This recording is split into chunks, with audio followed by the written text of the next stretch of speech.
할렐루야. 10월 28일 토요 새벽 예배 오신 여러분을 주님의 이름으로 축복합니다.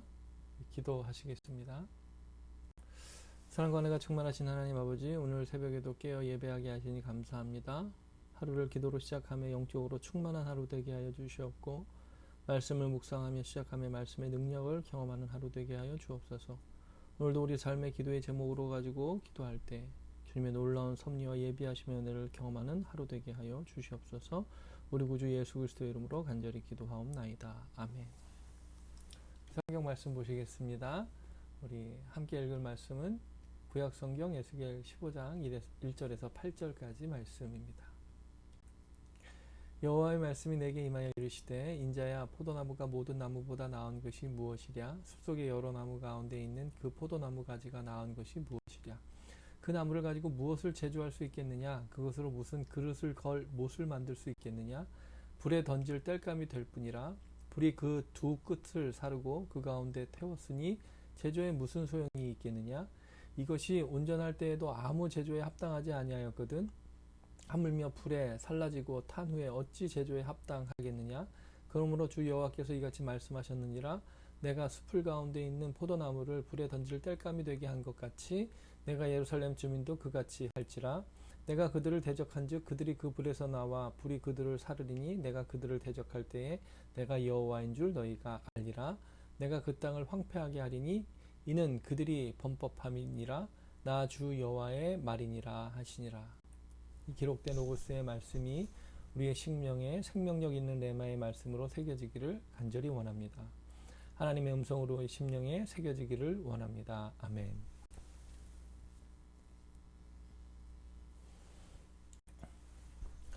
이 포도나무 하면 무엇이 먼저 생각나십니까?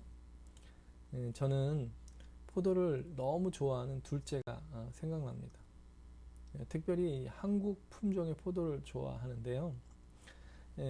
미국 마트에 가도 여러 종류의 포도가 있습니다. 다 아주 맛이 괜찮아요.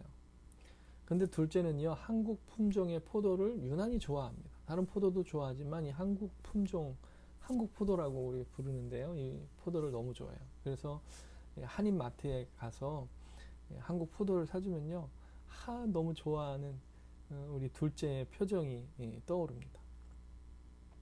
또 이 포도 하면 예배와 관련해서 성찬이 생각날 수도 있을 것입니다. 성찬을 통해 받는 은혜가 떠오르면 참 좋은 생각이죠.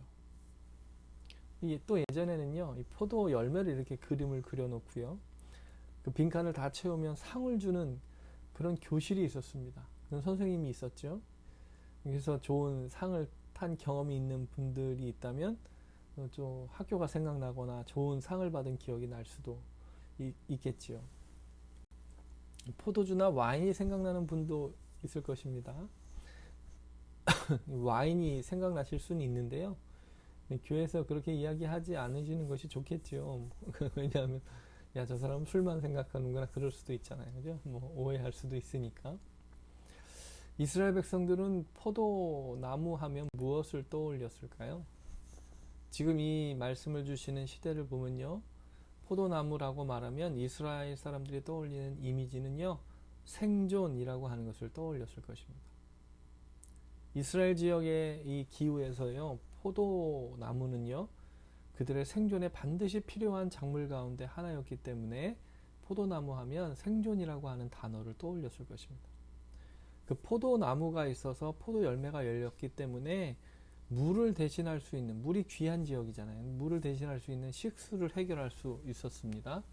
또 포도당을 섭취할 수 있는 그런 것이 바로 포도 열매 아닙니까? 귀한 포도당을 섭취할 수 있는 공급원이 되기도 했고요. 어찌 보면 우기와 건기가 뚜렷이 구별되는 지역에서도 그래도 열매를 꾸준하게 맺어주는 몇 안 되는 작물 가운데 하나가 바로 포도나무였기 때문에 그 시대의 이스라엘 백성들에게 포도나무, 포도라고 하면요, 생존이라고 하는 단어를 떠올렸다라고 하는 것입니다. 그런데 그 포도나무가 열매를 맺지 않고 나무로만 있으면 어떻게 되겠습니까? 그 포도나무 무엇밖에 쓸 수 없다고 말씀하시는 것입니까?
앞에서 예루살렘 성 안의 사람들의 참상을 보여주셨지요. 그 모습이요, 정말 열매 없는 포도나무 같았기 때문에 이제는 불에 던져지는 것과 같은 심판받을 일만 남았다는 겁니다. 그 말씀을 주시기 위해서 포도나무 비유를 통해서 말씀하여 주고 계시는 것이죠. 사랑하는 여섯걸음교회 성도 여러분, 이스라엘 백성들, 특별히 예루살렘 성 안에 그리고 성전 안에 있는 사람들이 열매 맺지 못하는 포도나무 같았기 때문에 결국 땔감처럼 불에 던져질 것이다 라고 하는 말씀을 여러분이 듣고요, 영적으로 깨어 일어날 수 있는 저와 여러분 되기를 간절히 소원합니다. 그럼 이 말씀은요, 우리가 정신 바짝 차려야 하는 말씀이다라고 하는 거예요. 우리가 축복의 말씀도 들어야지요. 또 위로의 말씀, 격려의 말씀, 평안을 비는 말씀도 우리가 많이 들어야 됩니다. 하지만 우리가 믿음으로 이 땅을 살아가기 위해서는요, 이렇게 정신이 번쩍 나게 하는 말씀도 들을 수 있어야 되고요, 이 말씀을 통해서 우리의 자세를 바르게 하는 시간도 분명히 필요하다라고 하는 거예요. 열매 없는 포도나무 도대체 어디에 씁니까? 불에 던질 수밖에 없다. 여러분, 이 말씀에 우리의 정신이 번쩍 들어야 된다라고 하는 것입니다. 포도나무는요, 성경에서 이스라엘 백성을 가리키는 것이지 분명하죠. 근데 더 확장해서 보자면요, 바로 하나님의 백성된 우리 모두를 상징하고 있다는 겁니다. 포도나무가 열매가 없다는 말은 무슨 말일까요? 그것은 하나님의 백성다운 삶의 모습을 상실한 상태다라고 하는 것을 말씀하고 계시는 것이죠. 열매 맺는다는 게요, 무슨 공로를 세우고 업적을 세우라고 하는 말씀이 아니라는 거예요. 어떤 대단한 금자탑을 쌓아야 열매 맺었다, 그런 말씀을 하고 있는 게 아니다라고. 하나님의 백성답게 사는 삶의 모습이 바로 하나님의 백성다운 열매를 맺고 사는 삶이다 라고 하는 말씀을 주고 계시는 거예요. 그 하나님의 백성다운 삶의 모습을 잃어버렸을 때 아무리 세상적으로 금자탑을 쌓는 사람이라 할지라도 결국 불에 던져지는 결말을 맞이할 수밖에 없다라고 하는 것을 우리는 이 말씀을 통해서 바라볼 수 있어야 된다라고 하는 것이죠. 여러분, 이 세상에서 그냥 쓸모있게 살아라, 그런 말씀이 아니에요. 정말 하나님의 백성답게 살지 않을 것이라고 한다면 세상에서 쓸모있게 산다 한들 그 결말은 결국 땔감으로 밖에 사용될 수밖에 없다라고 하는 것을 우리 기억해야 된다라고 하는 거예요. 그럼 하나님의 백성답게 사는 삶의 열매가 무엇인가? 여러 가지 우리가 말씀을 나눌 수 있겠죠. 근데 오늘 말씀의 맥락에서 바라보게 되는 이 하나님의 백성답게 사는 삶의 열매가 뭘까? 이 두 가지만 짧게 말씀드리고 함께 기도하는 시간 가졌으면 좋겠습니다. 첫째는요, 우상을 섬기지 않고 하나님만 섬기는 삶이 하나님의 백성답게 사는 삶의 열매다라고 하는 것입니다. 우리는 알게 모르게 우리 안에서 섬기고 있는 우상을 가지게 되는 경우가 많아요. 우리가 알게 모르게 섬기고 있는 우상을 버리기 위해서 매일매일 기도해야 된다라고 하는 것입니다. 이 시대를 바라보면요, 우상을 섬길 수밖에 없도록 자꾸 우리를 유혹하고 있다라고 하는 것을 바라보게 됩니다. 물질 만능주의도 그렇죠.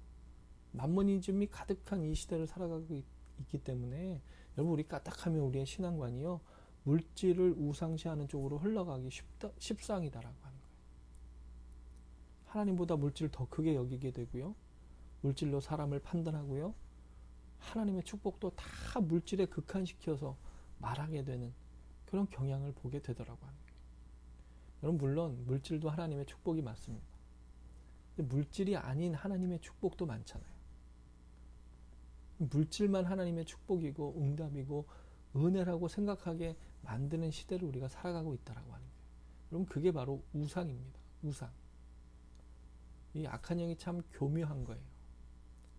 여러분, 그러니까 우리가 그런 것에 속지 않기 위해서 어떻게 됩니까? 영적으로 깨어 있어야 된다라고 하는 것이죠. 예루살렘 성과 그 성 안의 성전이 왜 그렇게 변질되었을까요?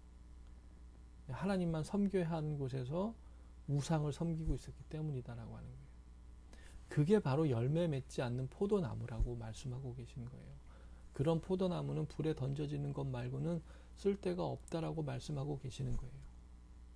여러분, 우리도 하나님만 섬기고 바라봐야 하는 교회에 있잖아요. 그 예배의 자리에서 하나님이 아닌 다른 것을 바라보고 추구하고 있지 않은가 우리가 돌아볼 수 있어야 된다라고 하는 거예요. 그런 잘못된 모습을 갖는다며 우리도 결국 불에 던져질 포도나무와 같다라고 하는 것을 우리는 기억해야 된다라고 하는 거예요. 정신을 바짝 차려야 되겠죠. 그러니까 우리가 교회 안에 있다라고 해서 그냥 정신 놓고 있어서는 안 되는 것입니다.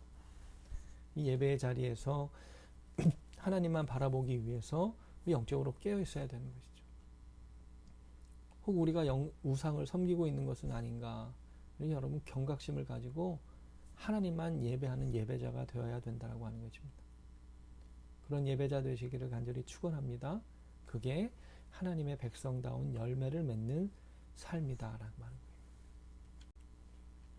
둘째는요, 말씀을 변질시키지 않고 진리의 말씀을 지키는 삶이 하나님의 백성다운 열매를 맺는 삶이다라고 하는 것입니다. 여러분, 이스라엘 백성들에게 말씀이 없었습니까? 아니요, 말씀이 있었지요. 그런데 그들에게는요, 율법주의만 남아 있었다라고 하는 거예요. 결국 말씀의 생명력은 사라진 상태였다라고 하는 거예요. 그런 말씀이 있었기 때문에 절기를 지켰어요. 율법에 기록된, 모세의 율법에 기록된 절기를 아주 국가적으로 지킨 민족이 이스라엘 민족이었어요. 그런데 그 절기를 지켰다고 말씀을 지키게 된 것입니까? 아니라고 하는 거예요. 그들이 절기를 지키는데 그냥 관습으로 지켰다는 겁니다. 절기를 통해서 하나님이 그들에게 바라신 것이 무엇이었습니까? 하나님이 행하신 일을 기억하기를 원하셨다는 거예요. 그게 말씀을 주신 목적이었다는 거예요. 하나님이 행하신 일, 그리고 하나님이 앞으로도 행하실 일을 바라보라고 절기를 지키라고 말씀을 주신 거 아닙니까? 안식일을 왜 지키라고 말씀하셨죠? 하나님이 창조주이심을 기억하는 거예요. 근데 아무리 안식일을 철저하게 지켜도 거기서 창조주 하나님을 기억하지 못하고 그냥 안식일만, 날만 지키는 것은요, 결국 말씀을 왜곡하게 되더라고 하는 거예요. 이스라엘 백성들에게 유월절 왜 지키라고 말씀하셨습니까? 패스오버. 애굽에서 10번째 재앙을 내리시는데 장자가 죽는 재앙이었잖아요. 그런데 양의 피를 바른 문을 넘어갔다 패스오버 됐다. 결국 그것을 통해서 430년 동안 포로 생활하던 이스라엘 백성들이 애굽에서 자유하게 되었습니다. 출애굽한 거죠. 유월절을 지킬 때 그런 하나님을 기억해야 되는 거예요. 이스라엘은요, 77절을 지킵니다. 우리가 지금 오순절이라고 부르는 절기가 77절인데요. 맥추절이라고도 하죠. 그 77절이 무슨 절기입니까? 보리의 첫 열매를 바치면서 감사하는 절기입니다. 출애굽하고 가나안 땅에 들어가기 전에 이 절기를 지키게 하셨어요. 그럼 가나안 땅을 허락하신 분이 누구십니까? 하나님이시죠. 그거 기억하라고 77절 지키는 겁니다. 또 출애굽하고 나서 모세가 시내산 꼭대기에서 말씀을 받는 것을 기억하는 게 이 77절이에요. 두 가지 다 중요한 의미죠. 우리가 추수할 수 있도록 우리에게 은혜 내려주신 분이 하나님이시다라고 하는 고백이 있는 절기가 77절이고, 그리고 또 말씀을 주신 절기가 77절이다. 그 말씀을 지키기 위해서 다시 결단하는 절기가 77절이 되어야 된다고 하는 것입니다. 그런데 77절에 이스라엘 백성들이 무엇을 했는지 아십니까? 보리 곡식 같은 것을 거두고 바알이 우리를 풍요하게 했다. 바알을 경배했다는 거예요. 아세라가 풍요를 주는 신인데 아세라가 우리에게 풍요를 주었다. 감사하고 아세라에게 경배했다는 거예요. 말씀을 지키는 것은 절기를 지키는 것이 아니라 여러분, 하나님이 행하신 일을 기억하고 행하실 일을 기대하는 것이 바로 말씀을 지키는 삶이다라고 하는 것입니다. 그러니까 우리가 말씀을 변질시키지 않기 위해서 우리의 삶 속에서 믿음으로 인내하는 삶의 자세를 가지고 하나님만 바라보는 소망을 가지는 것이 바로 하나님의 백성다운 열매를 맺는 삶이다라고 하는 것입니다. 여러분, 십자가를 교회 중앙에 두어야지만 말씀을 지키는 삶입니까? 예수님을 중심에 두는 삶입니까? 아니에요.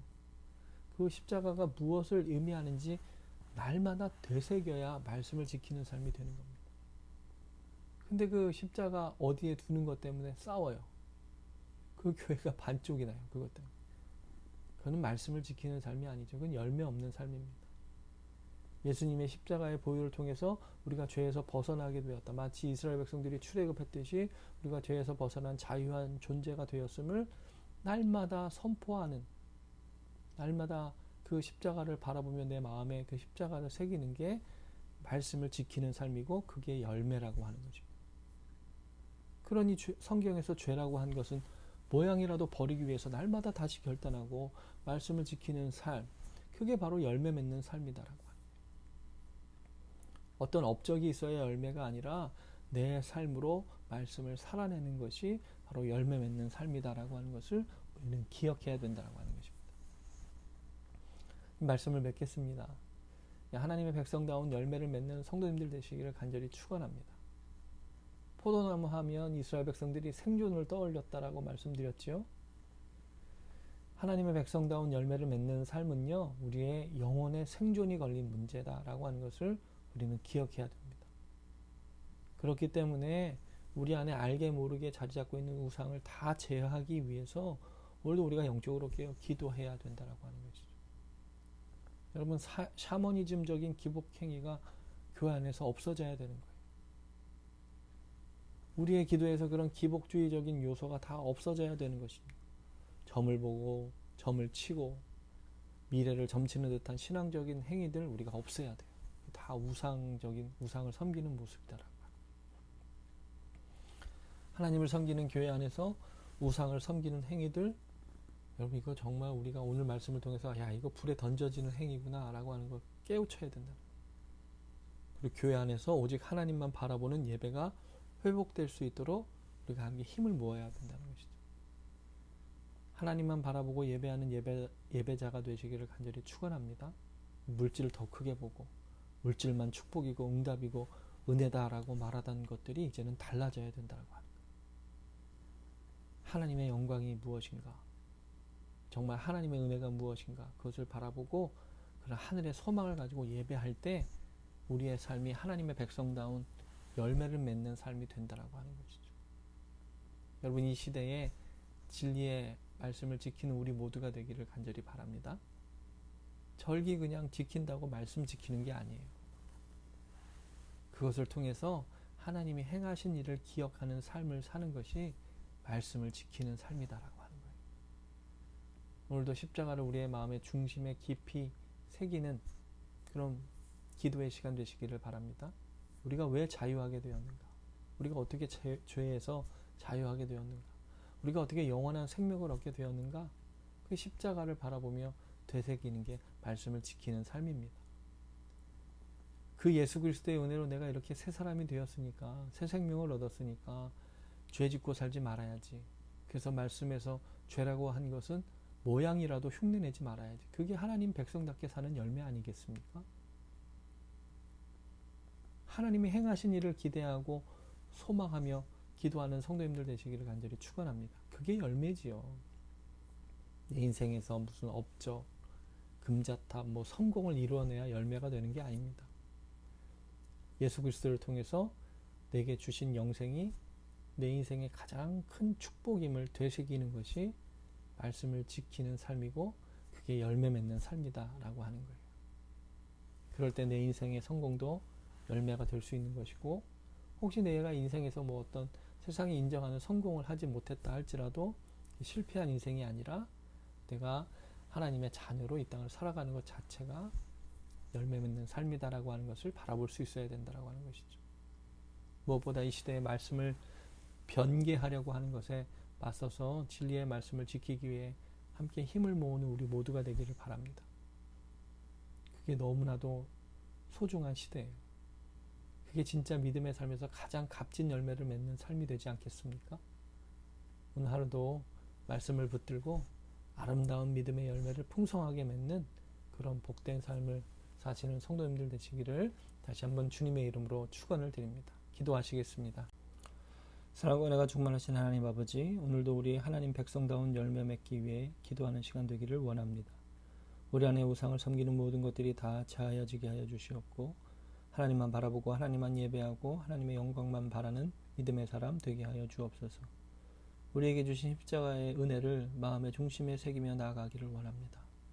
우리가 왜 하나님의 자녀가 되는 권세를 얻었는가? 영원한 생명을 얻었는가? 말씀을 통해 우리가 다시 진리 가운데 서게 하여 주시옵고, 그렇기 때문에 어느 곳에서도 자유로우며 어떤 곳에서도 평안을 누리는 믿음의 사람 되게 하여 주옵소서. 그렇게 소중하게 주신 말씀을 지키기 위해 죄는 모양이라도 버리며 말씀을 지키기 위해 결단하며 나가는 걸음 되기를 소원합니다. 우리에게 이미 행하신 크고 놀라운 일을 기억하고 하나님의 행하실 크신 은총을 기대하며 믿음으로 나아가는 소망의 사람 되게 하여 주시옵소서. 우리의 삶을 통해 드러내실 하나님의 영광을 기대하며 나아가오니 연약한 우리들이지만 우리를 통해 주님의 크신 영광 나타내 주옵소서. 우리를 축복의 통로가 되도록 사용하여 주옵소서.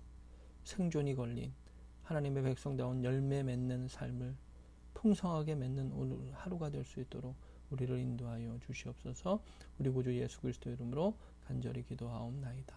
아멘. 하나님의 백성다운 아름다운 열매를 맺는 귀한 하루가 되시기를 축복합니다. 예배를 마치겠습니다.